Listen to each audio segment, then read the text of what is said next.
Give me a little intro there, Gomer. There's no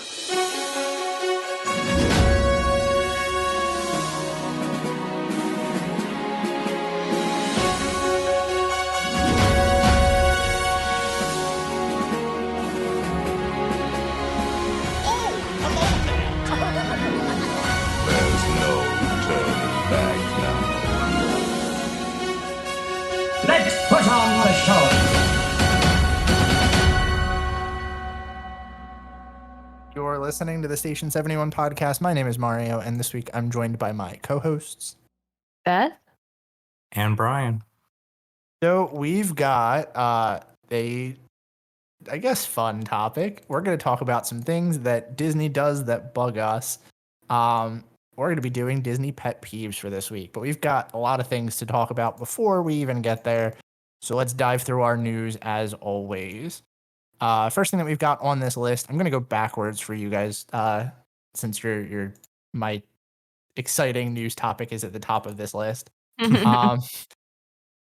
Lots of fun and exciting things are returning to Walt Disney World, and one of them is Mickey and Minnie's Runaway Railway pre-show. Previously, guests kind of bypassed the initial experience at Mickey and Minnie's Runaway Railway, and now the full experience is back. Minus the plexiglass dividers and minus the no pre-show. This is exciting.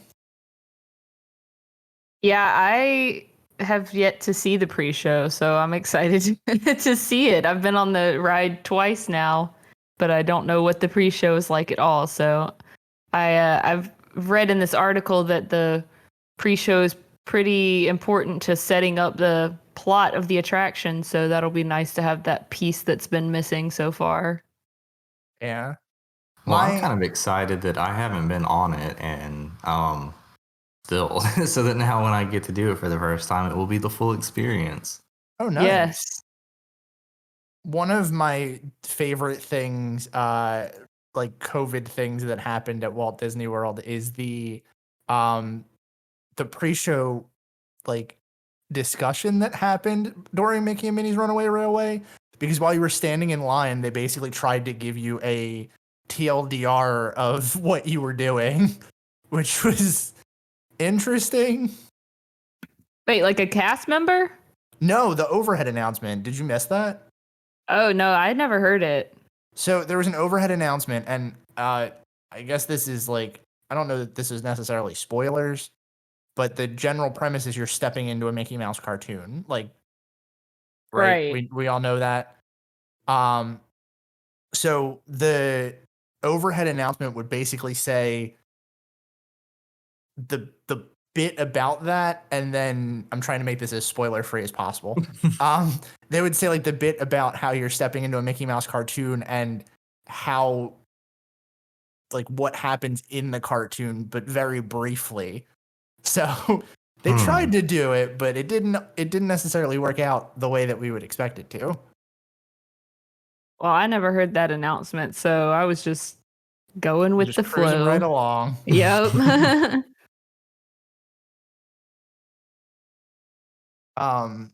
Yeah, but I'm excited to experience it, and I feel like it's definitely, from what I know about it, a missed part of this attraction. Yeah. So next thing we have on here is that Disney has confirmed a reopening date for Animal Kingdom Lodge. For those that are not looking at this article, it says that Disney has confirmed that it will reopen Animal Kingdom Lodge on August 26, 2021, which means that bookings are now being accepted. So you can book your stay at Animal Kingdom Lodge starting at the time of recording. So that's exciting. It's funny to me that they have these, like, we're reopening this resort, even though people have been staying there this whole time. It's just been DVC and DVC renters. Because I was like, oh, I guess I forgot that it hadn't been opened already because I stayed there in August. But it was only open to DVC and renters. Yeah. It's weird to me that they have a firm date for Animal Kingdom Lodge in August, but they don't yet have a firm date for Polynesian, and it's supposed to open up sooner. Yeah, that is weird. Maybe they're unsure about that construction to the main lobby area. Maybe. Gotta be it, because in March it was still horrible, and I can't imagine that it's gotten any better. Speaking of Polly, did you guys talk about the Noodle Gate last week? We didn't, but we should really touch on that. All right, let's talk about that real quick. We Noodle didn't Gate. because we haven't actually recorded since this happened. Mm-mm. Well, Oh. behind the curtain, because we took that week off and we're a little preloaded ahead. So, the internet discourse of the month, because I think that nothing is going to top this one. Ohana has announced that it's reopening, which is exciting. Everybody should be thrilled about that. However, some very quick to spot it internet people discovered that a couple big key pieces were missing from the menu. One of those being the Ohana Noodles that everybody knows and loves. And the internet had an outrage about this. Before we talk about what happened next, how would you guys feel if you went to Ohana and the noodles were missing? Because I would be pretty upset. I think that's a pretty big part of the meal. Yeah, and they're I agree. delicious. Yeah. Like, I don't know. I love Ohana, and I don't feel like they need to change anything up. They have such a winning formula. And it's not like it's a restaurant that people eat at that often, even like, heavy Disney fans that like go there all the time. So I don't think they really need to switch the menu up. I think that, like you said, it's such a winning formula, and Ohana's that one menu that I honestly don't think needs to be changed at all. Like I could eat that meal forever, and I don't, even if they made a good change to it, I feel like it would still be enough that I'm not thrilled about it. Yeah.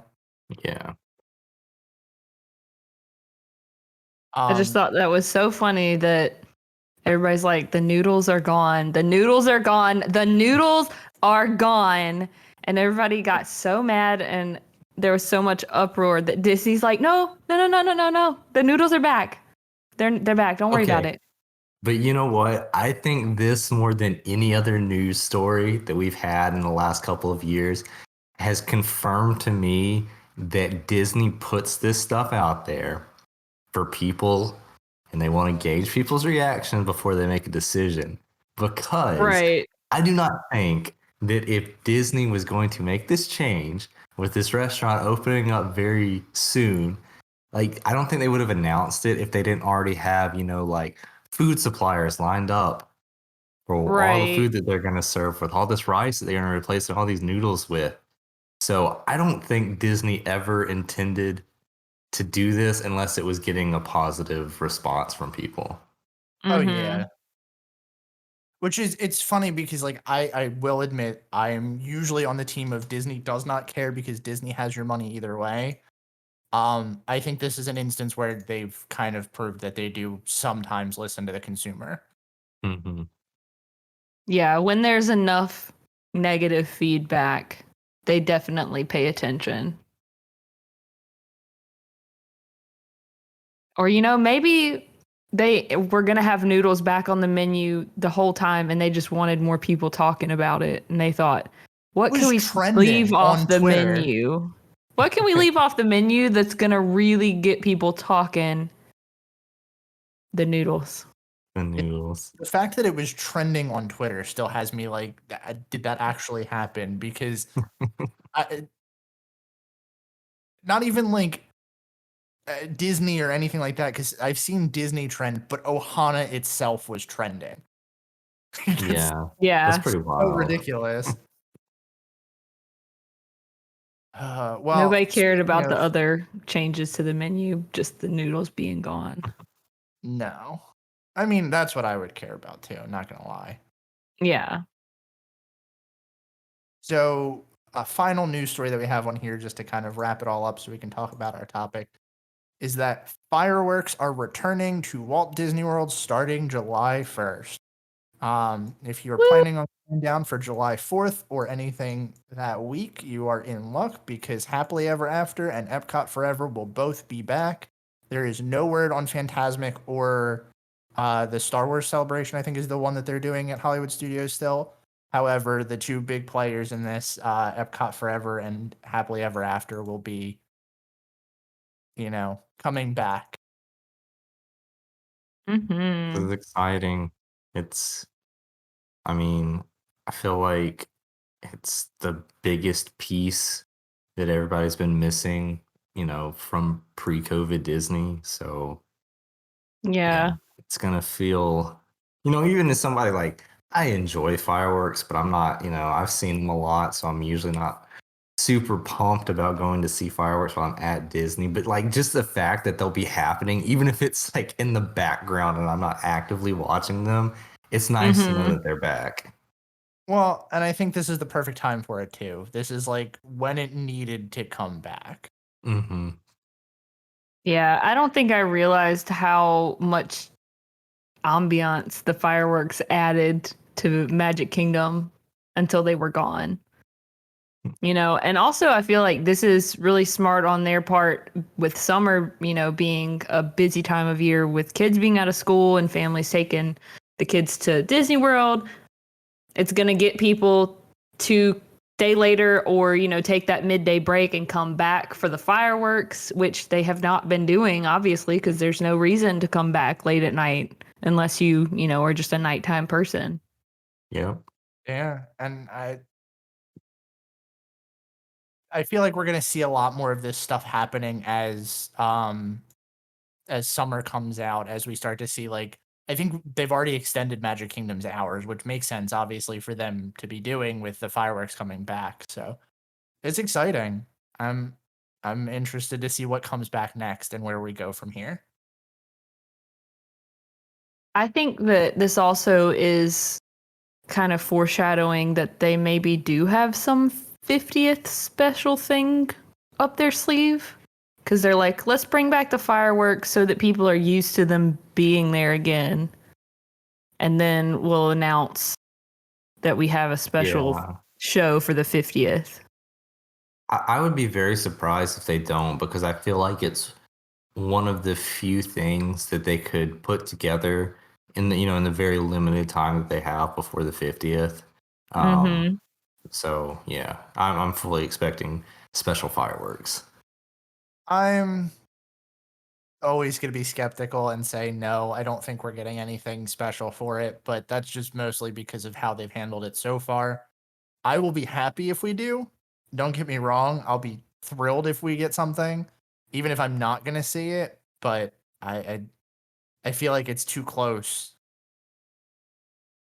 Maybe they've been planning it this whole time behind the scenes, Mario. They could be.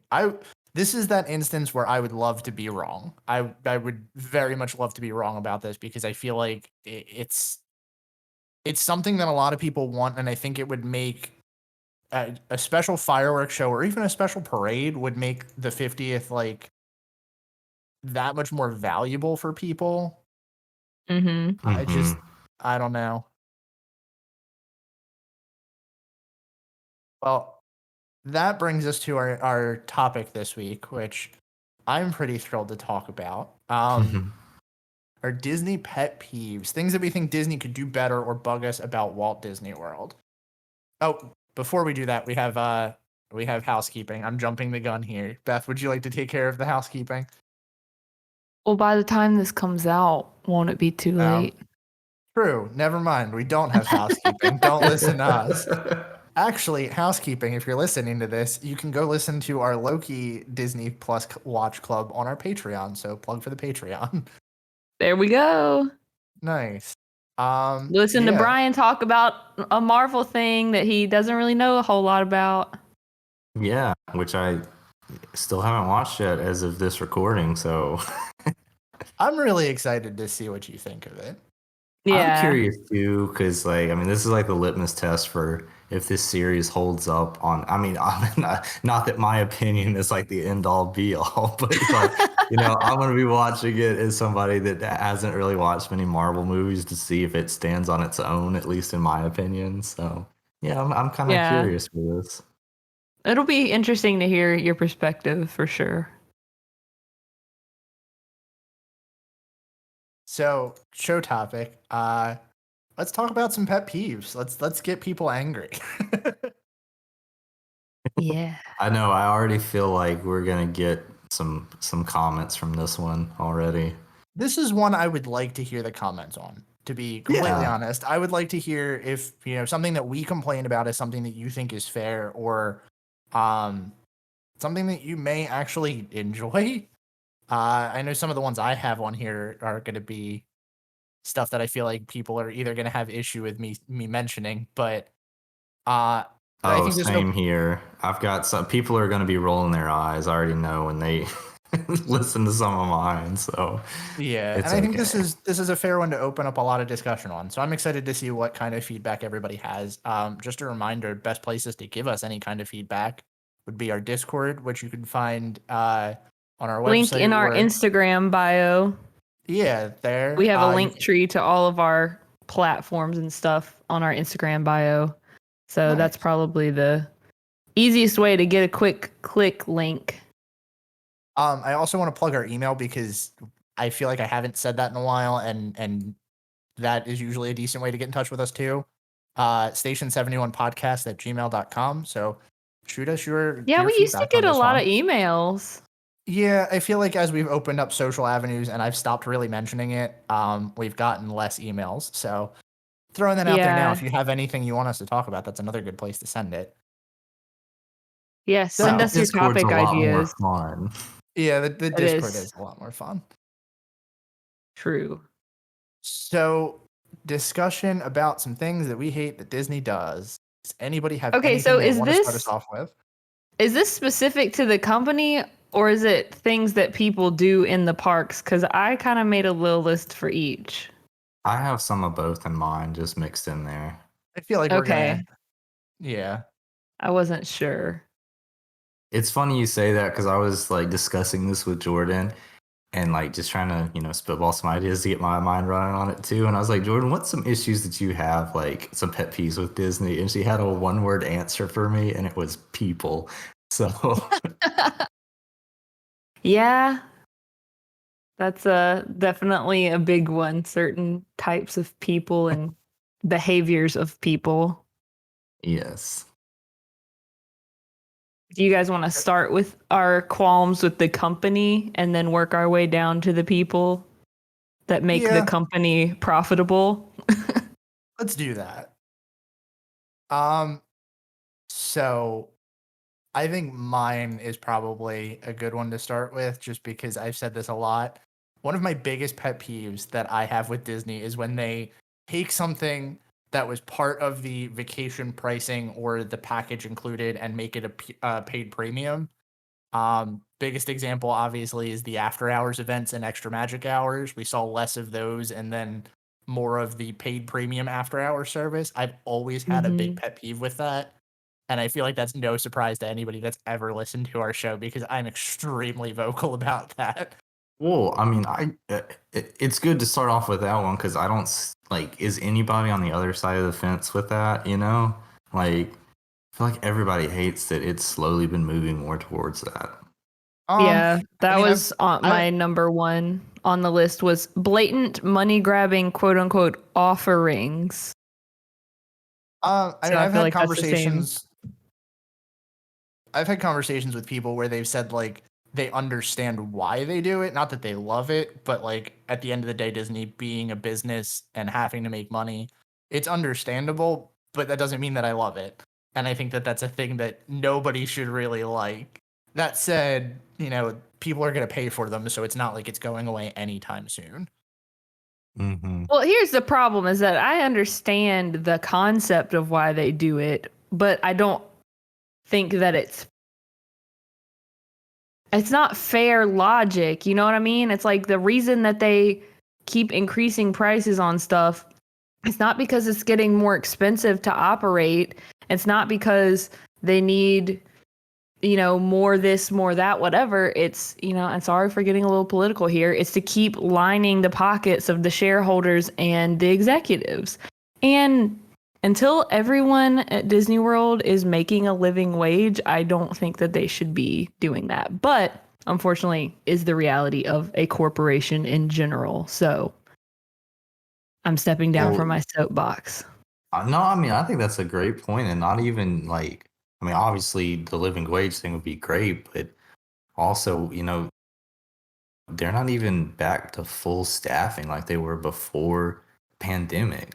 I mean, so yeah, there's a lot of other issues that need to be addressed before, like you said, the pockets continue to get Well, lined. and even so, like taking a more recent example, right? Like a lot of Boo people are, bash.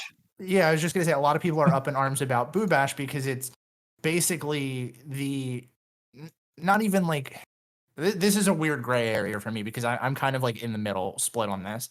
A lot of people are upset because it's the offerings that they had during the pandemic where it was like you couldn't do Not So Scary, but now that they can do Not So Scary, this is like their replacement, but they can't do everything. And now obviously it's kind of like there is no defending it. They could feasibly do a Boo to You or something along those lines because we're seeing more fireworks and stuff. But at what point does it become this is a thing that they offered for free because of the situation and now it's being paid versus it was already a paid thing that they made free for a hot second and only are bringing it back paid. So I think there is some gray area there. I think the problem for me is not even that they had all of this stuff included in your, price of admission during the pandemic, because that, 2020 and 2021 have been weird years. Like nothing is normal about the last year and a half. You know what I mean? So I get that they were trying to add a little bit of free, included magic in where they, like you said, they couldn't have Not So Scary. So let's do what we can to make it special for these people who are coming during the Halloween time. But the problem for me is that Boo Bash is just as or more expensive depending on the day of the week than Not So Scary was, with less of the benefits. You know what I mean? Yep. Yeah. Like I could understand Boo Bash more if it was like, I don't know, $75. But it's what, $129? That's ridiculous. That's basically a park. That's a park ticket. Yeah. Yeah, I see that. I agree with that, and I think that that's where it's like I'm against this, but I also I don't know. I feel like this is where they kind of they toe that line of like, can we make this thing acceptable? That's not really acceptable. And I hate that people are going to do it because then they're gonna get the green light. Oh, well, we can charge this, so let's keep on. Oh, well, I mean, look at how nobody could get tickets because they sold out so fast. They sold out the day they went up. Yeah. The only situation where I see Disney coming out like okay with this decision, in my opinion, and I don't think this is going to happen, but because these tickets went on sale before they made the announcement that fireworks and everything was coming back, if Disney has been planning this whole time or thinking that, parades and stage shows and fireworks were going to be viable by the time Boo Bash comes around, and they are planning on having those things, but they wouldn't announce it because they couldn't say that it was happening in the park yet. That's the only way that I see this coming out okay. That, if they end up turning this into like a full scale, Not So Scary, which I don't really know if that's going to happen now because they saw that they could sell out without having to do that. So, yeah, and I don't know. And my other big thing kind of similar to this is the whole Magical Express thing, right? Like that's obviously not necessarily Disney's doing, but there's an example of a service that people are still pretty religiously using that Disney's just like, no, we're going to end this, probably because it's not profitable, but really that's baked into the cost of your hotel, whether, you want it to be or not. If you use that service or not, you're still paying for that because it is a free offering. And that one specifically hits me pretty hard because the last couple times that I've checked that like any kind of sphere around that, it's been a 3-hour wait still, and Disney's not announced what they're doing to replace it. The only thing that we've heard is that Mayor is going to have a paid service, but even then, that's still kind of in the same vein. Yeah. And, several years ago, now you have to pay to park if you're a hotel guest. Like you have to pay, depending on whether it's a value, moderate, or deluxe, a different price per night just to have your car sit in the parking lot. Yep. So it's like you can't win unless you literally, I don't know, you fly in and you have somebody drop you off at the resort. You're going to have to pay for some sort of car existing at your resort. Or rely, completely on Uber or something the whole time you're there, which it brings up, that cuts into the experience. Yeah, and so the thing that we ended up doing, because we opted to not take Magical Express, I kind of really wanted to take it like just one last time, as bad as that sounds. But the line just to get in was 2 hours long, and when you're on a limited capacity window anyway, you're not wasting time waiting for something like that, no matter how much you want to. So what we ended up doing was we took an Uber from the Orlando airport to our hotel, and I mean, it ended up being probably cheaper than what, you're going to end up charging for this shuttle service anyway, because a lot of guests aren't going to, a lot of people still aren't comfortable with Uber as a service, especially the target demographic for Disney, which is families. I mean, people our age are, but like, think about the generation above us that doesn't really quite understand it as much. Yeah. I So wonder if somebody else Disney's give a going to get to a point where they have some sort of, I don't know how they could control Uber and Lyft coming in and out of property, dropping people off. But I feel like that's what it's going to, turn into is people don't want to pay or wait for Magical Express or whatever ends up replacing it.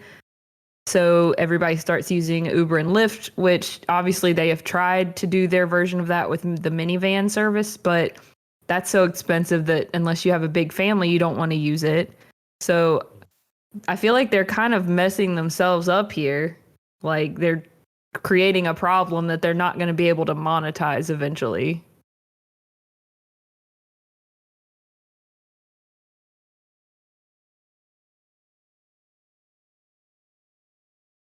Anyway. So who else has a complaint? I have one, and we don't have to spend too long on it because we've kind of beaten this to death, but just overall issues with the MDE app.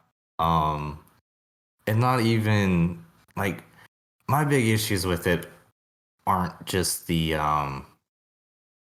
lack of functionality of it at times. It's like I understand, like I get that it's an app that a ton of people are trying to use to book all this stuff, and it's going to run into issues.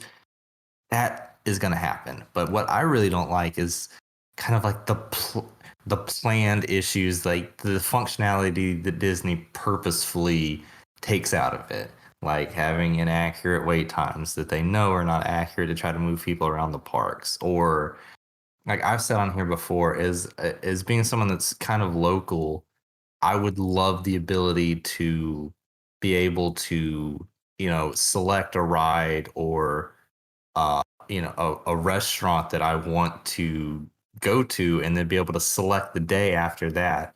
But it's like it's so set up for people that are coming from out of state or traveling that, you're picking your day and then planning your day around that. Like there's so many little functions they could add to it to make it work better for a lot of people, and they don't. Mm-hmm. And especially now when Disney relies so much on having an app and planning it out, and especially now with the park pass reservation systems, it's like you're kind of putting all your eggs in one basket of having this app work. And when it doesn't and it's missing functionality, it creates a huge issue. And a lot of My angry guests. Yeah. My thing with the app is that I don't understand why Disney can't get it right when other places do, right? Like the part that I think functionally doesn't work as well as like the wait times and sometimes the loading of the actual system, like the infrastructure stuff. But, touring plans does relatively well and has considerably better accurate information. So why don't they just either leave it to the people that are doing it right, I guess because Disney doesn't want that, or just there's just so many things that I feel like I could say about that, but we've already kind of said.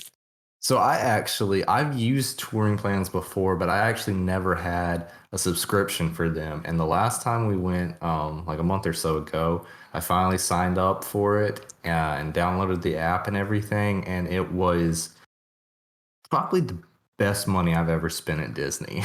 Yeah. I It's promise so funny. listeners, they do not sponsor us. Everything we say about touring plans being awesome is just because it really is. Like, I feel like you can spend, what is it, like $17, I think, for a subscription for a year or whatever. Yeah, I mean, something like that.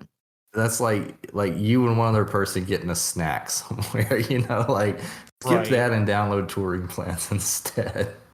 Yeah, for sure. Well, They have a ton of resources that aren't paid, but honestly, like the only paid thing that I use of touring plans is the Lines app from time to time. And I just like supporting them because they're such a good company and they offer such a good service to people, and it's based on actual science. Like they're not just, they've come up with algorithms and, like Lynn Testa, who runs touring plans, he's like a statistics guy. He's doing it based on like, this is what statistics say, not what we feel, not what Disney says. It's based on hard, evidence, which is great. I wonder if we could get him on the show. Oh, that would be awesome. I love that. But it seriously is like the antithesis to the MDE app. Like, it's not flashy. Like, in all honesty, it's not a super great looking app, but you know what? It works. It works and it does what it needs to do. And I will take that over it being flashy any day of the week. Functionality is the best way to go. So yes, I think it's fair.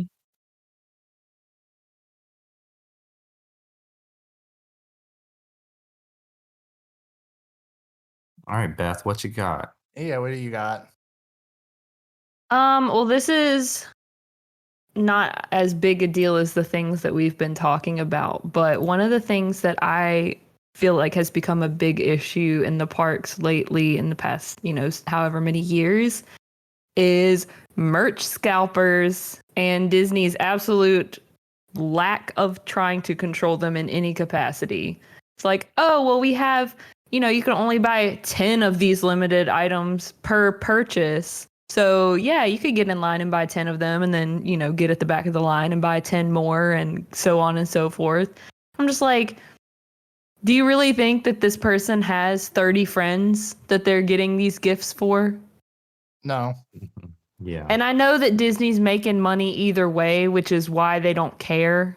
But it drives me insane that people who actually want these, limited edition things for their vacation, like Spirit jerseys, for example. I'm a big Spirit jersey person and I like to get one, as long as it's a cute looking one. I don't want those ugly ones that they've been coming out with lately. But for like the special festivals and stuff, and they're so hard to find sometimes. I'm like, I just want this because I genuinely like wearing them and it's a memory from my trip. But no, that person had to buy them so that they could sell them for $120 a pop on eBay. Yeah. Oh yeah, that's what gets me, because like there are things that just it gets infinitely harder to find because somebody is buying a million of them, right? Like Mm-hmm. I could not tell you how hard it was to just look for the Orange Bird Spirit jersey that was out for Flower and Garden last March, and it like you go on eBay and you look for the size you're looking for, and it's all over the place. Yep. But I think that's a problem like everywhere. I don't know that Disney can necessarily control that as much. I mean, I'm sure they could do better than they're doing, but Yeah, I mean, I think you're Yeah. right. Like, I know there's a chip shortage too, but I mean, like, look at PS5s. Like, you still can't buy a PS5 yeah. nowadays Mm-hmm. unless you're doing it from a scalper. You get extremely lucky. So, kind of Well, sucks to see that's happening everywhere. yeah, and I mean, I guess this is kind of a tangent off of that, but like a lot of places for that instance have stopped selling things like that because the scalping situation has just gotten so bad, and Hmm. Disney can't really do that because they would lose money selling and not selling their own merch. Right. Yeah. And I don't really know what the solution is, but there's got to be a better way, Like, I mean, You I think it's know, a pretty simple one per customer, and boom, there you go. Like, I have a solution, and everybody's gonna hate it, especially Brian. You uh-oh. ready for this? Yeah. Uh, Make it so that purchase merch via the My Disney Experience app, but lock everybody into a one per person when they purchase something like that. or maybe not even necessarily one per person, but like two or three. Yeah, Because but I mean, sometimes you genuinely do want to get the cool thing for your friend and you also want the thing. You know what I mean?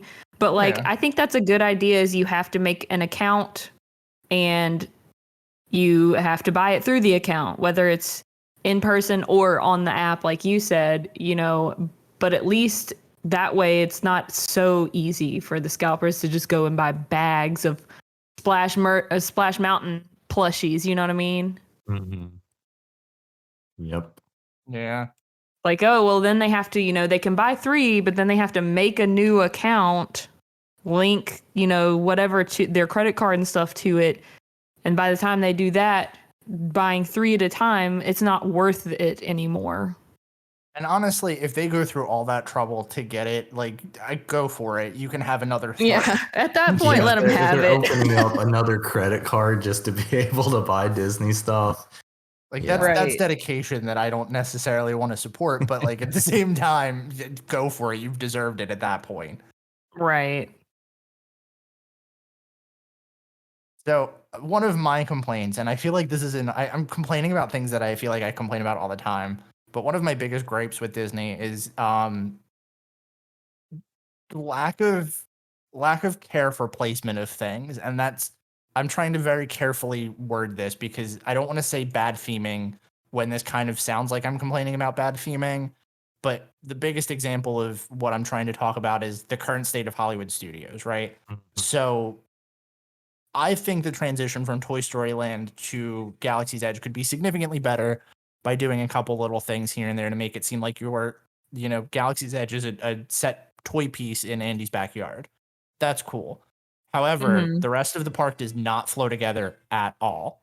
And that's where I kind of have issues. Like, not that I want everything to be perfectly seamlessly, placed, but I think Disney has this standard that's set by everything else in the park. And when you look at the newest editions, there are things like the jarring displacement of where Muppet's Courtyard is currently, which is, I hate to say that because the only solution is to kind of get rid of that or, move Star Tours into Galaxy's Edge somehow, and that's not going to happen. Yeah. Or Right. even just the whole like overall theme of Hollywood studios and how they kind of just plopped these two things that were like step into the movies and then you still have old time Hollywood, which there's two very distinct things that clash right there. Mm-hmm. And And it's like every new thing they put in there, every step that they take towards progress is just making that harder and harder and harder because everything they add doesn't fit in even more. And it's like it really feels like at some point either they're going to have to just say Hollywood Studios isn't themed anymore. There's no cohesive theming for the park. We're not even going to try anymore. We're going to rename the park and it's going to be something else. Or they're just going to have to scrap everything and build it over from the ground up with a cohesive theme. Well, and then the part that gets me even more too is that it's not even just limited to Hollywood Studios, right? Like I hate to be this person and complain about this exact thing that I hate about the Disney fan community, but Epcot's got the same problem. Like a lot of where things are being placed and how they're placing them don't necessarily feel like it's in the spirit of that park. Now, Epcot's got the good the benefit of having these like smaller sections that they can kind of lump them into, right? Like the future world sections, they can kind of lump the pavilions into themselves, but if the whole theme of that section of future world was anything but like smaller pods of different things, Guardians of the Galaxy would be such a jarring thing to just drop into future world. And I still think it's going to be somewhat jarring, but yeah, like Mhm. you said, Epcot kind of gets to get away with that because of how it's set up. Right. And I think I don't want to sound like, oh, they need to not change anything ever, because that's not the mentality that I have. I think it's weird because Pandora specifically, like looking at that, Pandora has such a nice transition from the rest of Animal Kingdom, no matter which way you come in from it. And I Mhm. think the fact that Mhm. they just went, okay, this is a great transition. We nailed this. And then they just continued to drop like missteps all over the place is like so weird. And I it's think also Animal Kingdom also has the benefit of foliage, though, which none of the other parks have a lot of. So they that's could fair. easily make it, a good transition because it's just like, hey, just put a bunch of trees around it, the pathway. You know what I mean? Yeah, that's fair. But then my other thing here that I kind of want to like, this is a really weird and long tirade, but I think the other thing that I want to like drop in with this as well is um the fact that in Animal Kingdom, Pandora seems like it shouldn't fit. Like on a very surface level, Pandora should not fit with Animal Kingdom. But the way that they've tied that land in actually, one, makes me care about a franchise I didn't care about. And two, also makes me feel like it does belong there. So the fact that like Disney's proved in the last couple years that they haven't forgotten about the theming of their lands and the sections of their parks, but then they go and they drop things like that. It's a little rough for me, I think. Yeah, I agree. And sticking with this same topic of, Disney not putting things places that they belong or, whatever. How about just the fact that they're not trying to cover up any construction or anything anymore, and that big ugly barge in the middle of World Showcase? Just things like that kind of scream, you're going to give us your money anyway, so who cares? Oh And yeah. that used to be such a staple of Disney doing construction was the links that they would go to cover it up. And now it's Mhm. like the only good example I've seen of that lately is like the scrim over the train station at Magic Kingdom. But I feel like that had to be there because it's, the entrance to the park. And But it's yeah, also been almost there for like forever too. that's true. But I think it yeah. all started with Disney Quest. That's when I think it all like slapped us all in the face of like Disney doesn't care if you see the construction anymore. Disney Quest was when we strayed further away from God. Yes, exactly. Uh, I that one bothers me a lot, and I don't even think it's like I don't think it's because um like I don't think it's because it's a thing that I used to know, but I think it's because it's so bad. And like even looking at Epcot when we were there the last time, it felt so weird to walk around and see as much construction as I did. Now, I tried to put the benefit of the doubt being like we're in the middle of a pandemic and we're under lower capacity, but like at the end of the day, it still felt like you said, Beth, you're going to give us your money and there's nothing you can do about it. Yep.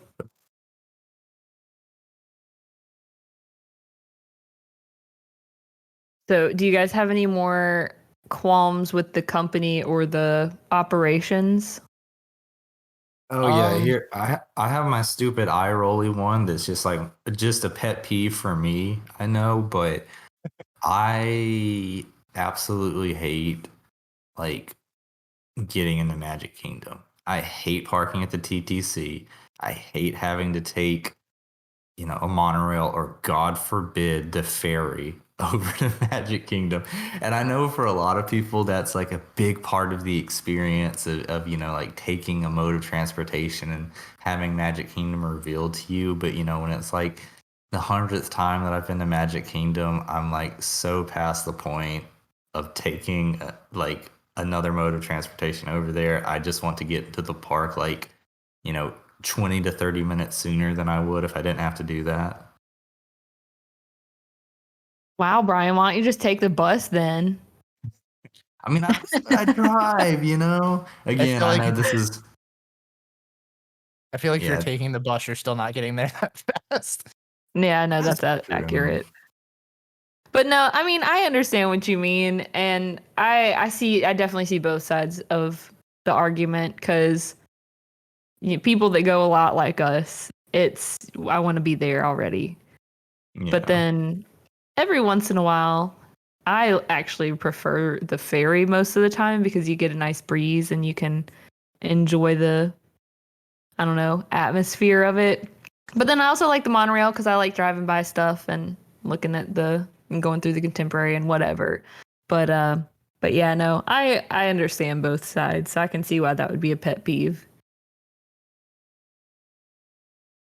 The only other one that I have, I feel like this is an easy one to complain about, and everybody can complain about it. Is just yearly price hikes.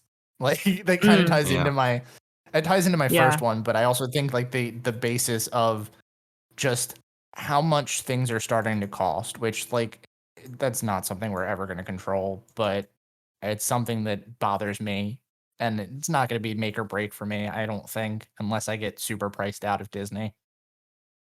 Yeah, I definitely agree with that. And I think it's ridiculous, like looking back on my first annual pass, which was $800 for the platinum pass. This year when I renewed, it was 1,080. So it's that much increase in just the past 4 or 5 years. You know what I mean? Like, Yeah. It's not quite gotten to a point where it's more feasible for me to buy tickets with the frequency that I go. It's still, I'm still making it's still a good enough price that it makes sense for me to get an annual pass, but I feel like eventually it's not going to. Well, I mean, it's like they're gonna keep increasing the ticket prices too. So, I think it's Yeah, eventually that's gonna get to fair. the point where it's like, they're gonna price it out on both ends. Yeah, I just won't be able to go anymore. It's gonna be the problem. Yeah, and I don't love that, but I feel like the part that I really I think want to touch on is that I hate that it's becoming expected, right? Like I don't love price hikes. Nobody should love the fact that the cost of Disney is getting too expensive, but obviously it's going to have to. Like we said, at their business, they have to raise these sorts of things. But I just feel like it's every year at the same time, and we just we've come to expect that, and I don't love that about it. I think that that's a part that I'm less okay with. Yeah. Also, I just want to point out because I'm looking at, of course, my spreadsheet that I have about my annual passes, and my third year annual pass was also $800 and change for somehow. I think they were doing like a special that year because it was like an anniversary or something. It was whatever, but just between 2018 and 2019, it went up like $180 for the annual Wow. pass. Like that was the big jump. It was from 2018 to 2019.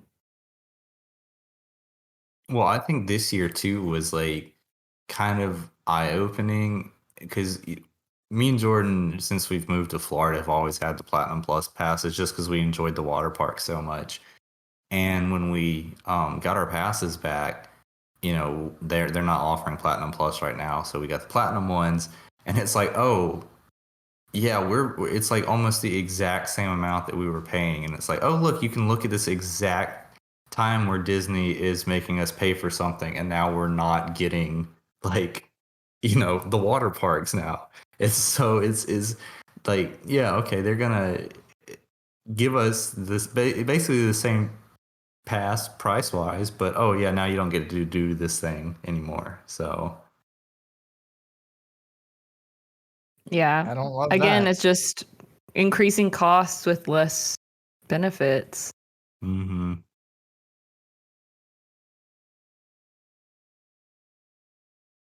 That was my last one that I have. So if you guys have any other ones, feel free, and then we can move on to the people. I have a couple of other just like, again, they're like minor stuff within the parks. The lack of seating at most quick service restaurants is, especially Casey's. Like Casey's is always the one that sticks out at me because I love eating there. But every time we go, it's like, you know, there might be like a 20 to 25-minute wait. So it's like, hey, one of us will stand in line, the other person finds the table, and sometimes the person that's getting the food might beat out the person finding the table. So And then you get to have a trash can table. of course, you know, I have It's part eaten of the on a trash experience. can many a times at Disney. I feel Yeah. like that complaint can also extend to, like, as weird as this sounds, the lack of places to eat for any of the food festivals at Epcot.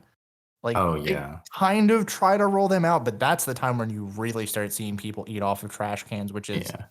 weird.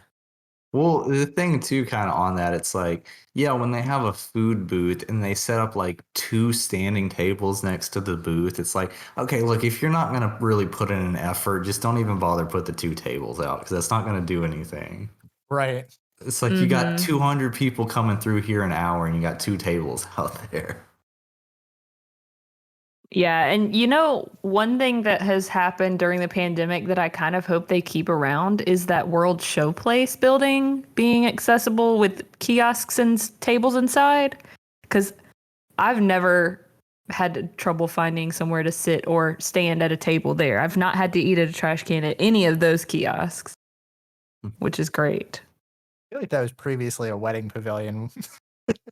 It was like special events, and I think they did, like with all the festivals, the classes and stuff that they had, I think were in there. Yeah, that makes sense. So maybe that eventually those will get brought back and we'll lose it as a venue for kiosks and seating, but I've been enjoying it in the meantime.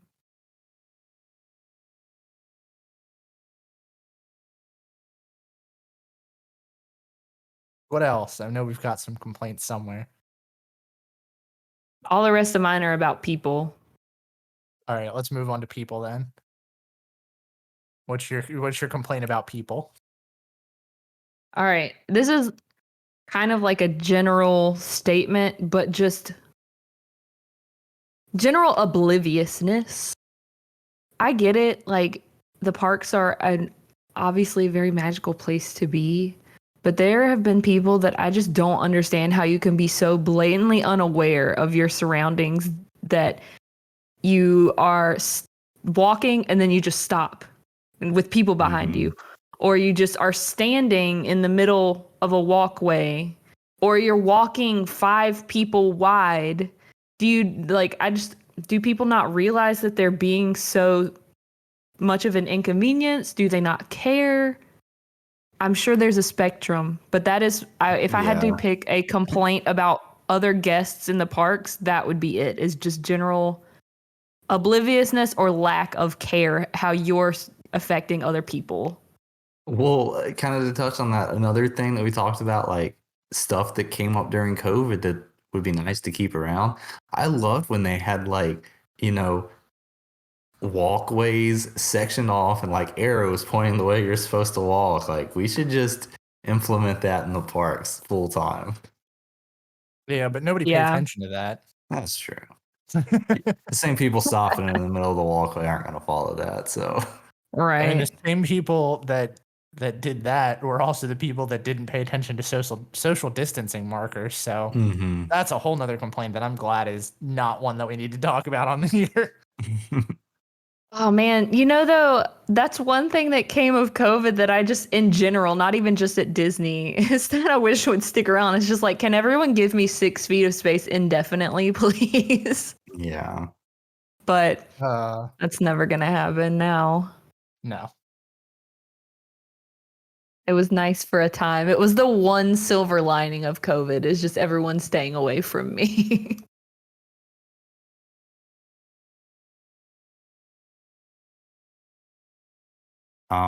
Well, I have my old man soapbox to get out right now.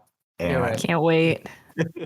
I literally wrote like gets on old man soapbox on this note that I have, but I'm trying to think of the best way to word this, but like I hate how like Main Street operates almost. I don't know how to put this, but it's like I feel like Main Street is such a cool area of the park, and because everybody is either trying to just wait in line to get a picture in front of the castle or do a social media post holding the balloons and everything before they give them back, like nobody is taking in like the greatness of Main Street. Everybody's like sitting in line waiting to take their picture, sitting on their phone. They get there, they act like, oh, super happy, I love Disney, and then it's just like, that's it, it's gone. They walk off, and it's like, it's a beautiful area of the park. It's set up so well to function the way it's supposed to, and it's like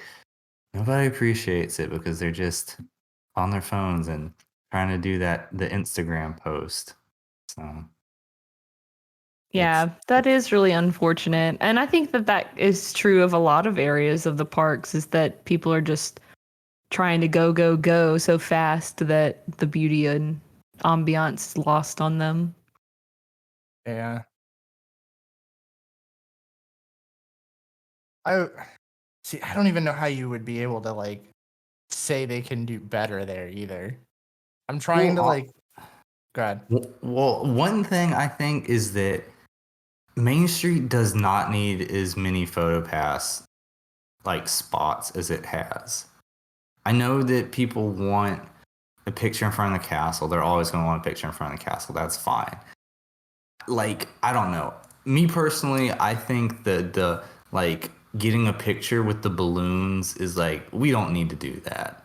You know, like that just creates a line, another like whole like, you know, section of the park where people are just standing around waiting and it's not really doing anything. So I think if they just limited the number of PhotoPass spots, it would help a good bit. Yeah, I could see that.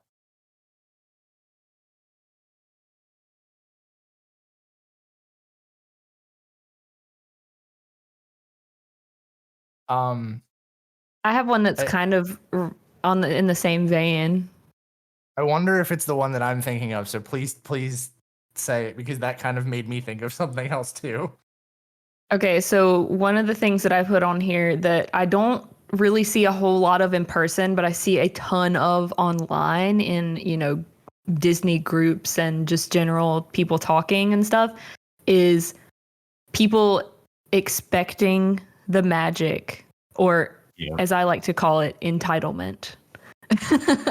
Yeah. It's like almost everyone here has spent hundreds of dollars just like you to be here, and you're making a jerk of yourself in public because you think that you should be treated special for whatever reason. I feel like that not only is not you getting the magic, because, you know, the phrase that you catch more flies with honey than vinegar. It's like a cast member is not going to want to go out of their way to do something special for you when you've been rude to them. But also, you're just like ruining the magic for yourself in a way, in my opinion. You're like Mhm. making yourself miserable and you're making everyone around you miserable. Yeah. Yeah. And I think, unfortunately, that's kind of like it's a hard thing to really place, because there's um the idea that, like, Disney should be this magical place and they should do these kind of things. And I think really the thing that kind of shot that in the foot is the whole and I don't want to say the year of a million dreams, but when, like, the magical moments were, like, so frequent that it almost felt like a slight if you didn't get one. And now I think that's kind of become the guest expectation, is that Disney is going to go above and beyond for me, so they need to go above and beyond. Mhm. And it's like that. It's that weird double-edged sort of, like, I'm happy that they had a time where they did things like this, but at the same time, it really hurt them. Yep, that's true. Yeah. But, all of this to say that if you go into your vacation expecting a certain outcome, you're probably going to be disappointed. So just go into it with, with obviously you want to, have your things that you hope for, but don't expect it. And then if you do get some sort of little added magic, then that's just a bonus. And it can be Yeah. like the highlight of the trip. 100%. I agree with that.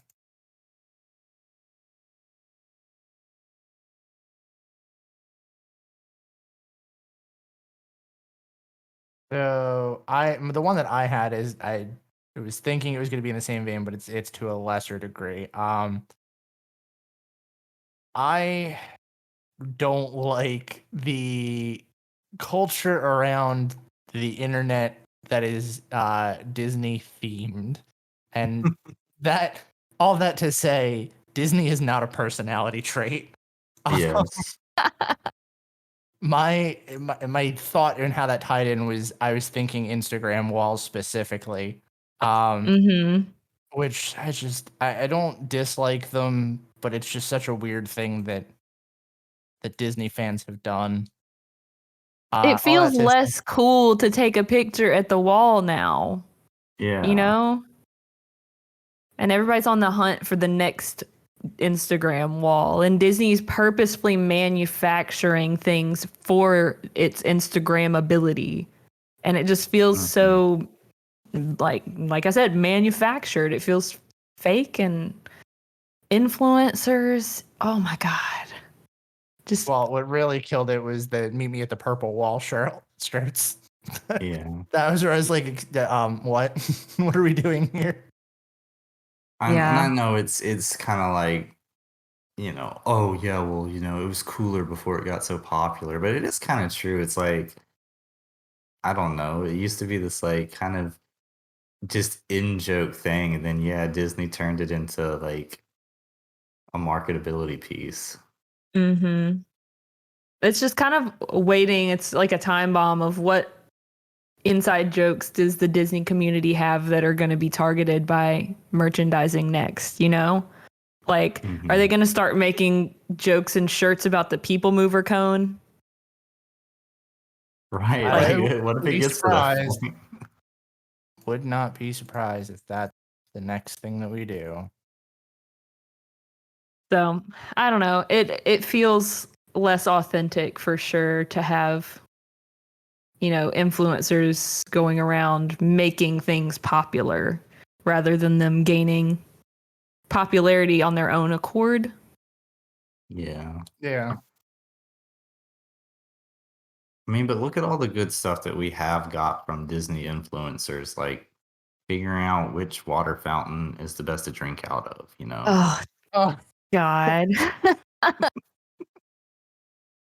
Oh, man. that's wow. I didn't think we were gonna end up here tonight. Yep. So let's talk about not just influencers, but also just toxic Disney fans. And Yeah. the one example that I put on here that I specifically wanted to mention is Please stop being the person that quotes the pre-show out loud. Everyone knows the Haunted Mansion pre-show. We don't need to hear you saying it out loud too. Are you sure I do a mean ghost host impression? Do it in your head, Mario. Do it in your head. See, I think that also is one of those things where like we have to say in the pre-show, because like I don't necessarily mind if people like know it and quote it, but taking away from someone else's experience to show that you're a big Disney fan is kind of a toxic trait. Yeah. Right. It's like, it's one thing to make a joke outside the attraction. You know, you're in a conversation with a friend and you say, well, there's always my way. That's one thing. But saying it while the ghost host is saying it, that's a totally toxic trait, in my opinion. It's like, Agreed. Get away from me. Don't be in my pre-show. One caveat to that, though, I will say, I think it is perfectly acceptable for everybody to sing along at Country Bear Jamboree. That's yes, I feel like that's the intent. Right, interactivity is completely okay, but things that are not meant to be interactive, don't. Just stop. Just say it. Say it quietly to yourself, if you must. But by all means, clap along at Country Bears. We love that.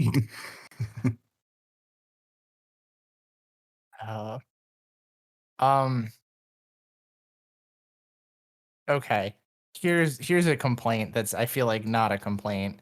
One of my biggest Disney fan complaints is when people expect, it kind of goes hand in hand with what Beth was saying, but when people don't treat cast members properly because they expect something else from them. And it's not even just like the whole magical moments thing. It's in general, like, you know, something outside of a cast member's control, like an attraction being down or something like that, that they physically cannot control, and people getting angry for.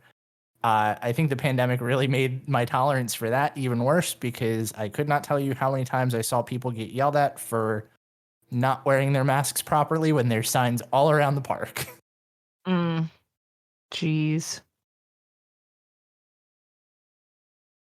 Yeah, I mean, I don't really feel like there's any good reason to be rude to a cast member, unless maybe they have been blatantly rude to you in an unwarranted way, but I really don't think that happens very often, if at all. But not often most enough of the not often enough to warrant that. Yeah, and just keep in mind, like, these are human beings. I feel like people forget that cast members are real people. They're not just put there for your benefit. They make the park happen. Mm-hmm. So we love cast members. We're nice to cast members. If you're the type of person who's rude to cast members, stop listening to our show. Yeah. We don't want your patronage. We don't want you here. But for real, it's just, and I mean, that goes for any service position, not just at Disney World. You know, like people that are rude to servers at a restaurant, or I don't know, like a ticket taker at a movie theater. Just like, these people are not paid enough for you to be rude to them. And they don't deserve it. Even if they were paid well, you don't. Even if they were. Them. Yes, exactly. Yeah. Just be kind. Kindness is cool. It's fun. It's nice to be nice. All the cool kids are doing it. That's right. That is my biggest pet peeve. Like, if I see people being like straight up rude to cast members over something that they can't do, it makes me upset, because they're, like you said, they're people too. That's somebody that is probably coming to Disney because they think it's their dream job. And that's what gets me even more upset. Yeah. Mm-hmm. Also, them finding out that it's not their dream job, probably, to get yelled at by people. Well, that too, but It's kind of they figure that out on their own. Yeah, but and cast members, they're there because they love Disney just like you and I, it's that they're there because of the same reason. They want to be a part of the magic, and they want to be a part of making magic for other people, which is even more noble, So they definitely deserve much more than they get in most cases, I believe. Yeah, I would wholeheartedly agree.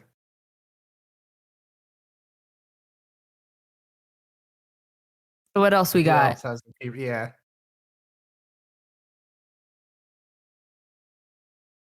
That was the last thing, or my last one was the last thing on my list. Yeah. I only had one, like, people thing. What's your last people thing, or was that it? Oh, no, that was just it. I only had the one. Oh, okay. Yeah, I got Feels nothing good to else, vent so. sometimes, though. Yeah, It I'm does. sure Get some this is gonna stuff off our be. chest. I'm sure this is gonna be one of those episodes where people are like, "Do they really even like Disney?" Which, yes, we do. We just have complaints. Everybody's got Yes. complaints about things that they love. And I think that it shows that it's not just like blind love, like Right. to be able, we love it so much that we're able to take a step back and look at stuff that can be improved on and not just, hold Disney to this, godlike status. And we're not just, always going to be pixie dusters and Right. think it's infallible. That, we want to It's see it healthy. improve and get better. Yeah, It's healthy to look at the things you love with a critical eye. exactly. And that's always kind of been a thing that we've talked about too, is just not ever wanting to be that. Like, there's too many of those places online where people are, for lack of a better word, up Disney's butt. And it's not fun because, not that we love ripping it apart, but it's good to be critical because it shows that we really want the best in the product as a whole. Mm-hmm. Right. It's like our child, you want to raise them with love and care, but when they're doing things wrong, they need to be disciplined. Exactly.